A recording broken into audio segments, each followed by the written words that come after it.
Ever since the release of Star Wars The Rise of Skywalker's teaser trailer back in April of this year over at Star Wars Celebration, it left a lot of fans very eager and excited for the upcoming third and final trailer of The Rise of Skywalker by Disney, Lucasfilm, J.J. Abrams, and crew that'll provide fans a better sense of the overall tone of this movie.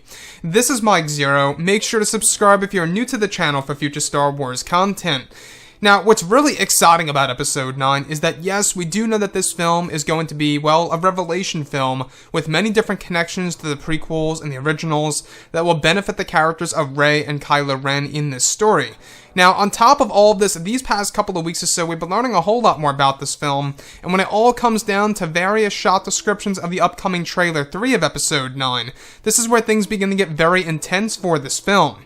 Now, specifically, shot descriptions consisting of a sequence where it's explained that Rey is riding a speeder at top speed on a strange desert world, where it's said to be a front-facing view of Rey on her speeder, where all 6 Knights of Ren are said to be chasing her on their personal speeders, behind her firing at Rey, where Rey is said to be raising her lightsaber in the air and deflecting the blaster fire back at them.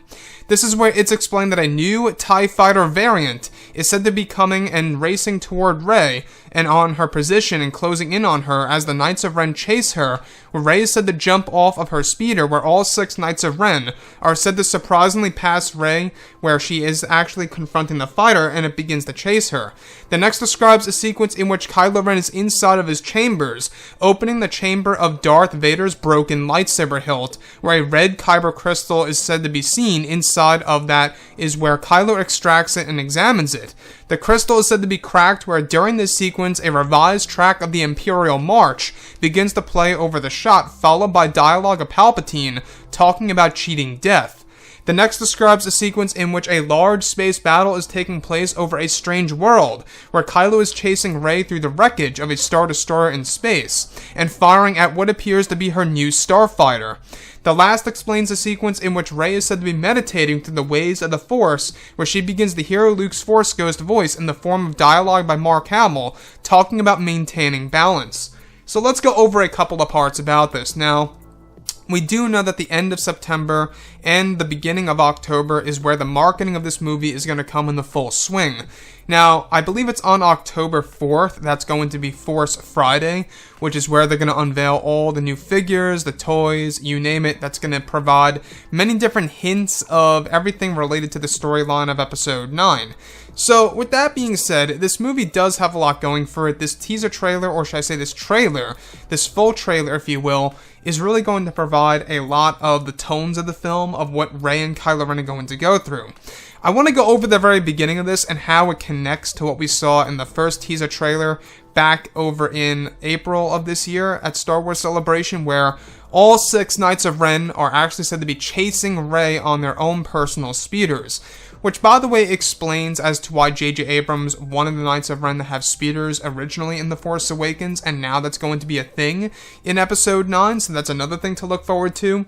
But they're firing at Rey on the desert world. Now, this world most likely is going to be Pasaana.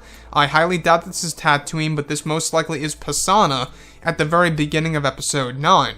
So, what's intriguing about this, though, is that there's a moment in time in which a new TIE Fighter variant closes in on Rey's position, where she's being chased by the Knights, and then in front of Rey, she sees a TIE Fighter coming toward her. This is where Rey is actually said to jump off her speeder and hop over the TIE Fighter itself, where she lands on the ground and all 6 Knights of Ren pass by Rey. It's almost like the Knights of Ren were toying with Rey or are given orders by Kylo Ren to leave her. Now, who's inside of the TIE Fighter? Well, most likely Kylo Ren, right? We actually got a sense of this in the first teaser back in April of the fact that Kylo was inserted into that ship. So the other piece that I do want to go over is, of course, how Kylo Ren is said to be opening the chamber of Darth Vader's broken lightsaber hilt, which unveils a red cracked kyber crystal. So, like I say, a lot of fans are always wondering, how in the world did Palpatine live outside of the Death Star 2 explosion? And also, how did, Darth Vader's lightsaber even survive the explosion of the Death Star 2 after Lando Calrissian destroyed the core? It really does make a lot of people wonder as to how those things really survived such a massive explosion in Episode 6 that's now going to come back in Episode 9. We can see that J.J. Abrams is really trying to insert as much nostalgia as possible into this movie in order to really draw in the audience to the film. Now, I'm just hoping that these pieces of nostalgia are really going to make a lot of sense. There's got to be something more to Darth Vader's lightsaber that's going to be a part of this film. We do know that it initiates visions and auditory hallucinations for Kylo Ren, which is another thing to look forward to because it's going to have connections to the prequels as well. So anyways, guys, drop a comment below. Let me know what you think about all of this below in the comments. And if you guys did enjoy the content for today, do make sure to drop a thumbs up on this video to support the channel. I thank you all so very much for the kind support, and I'll catch you guys next time.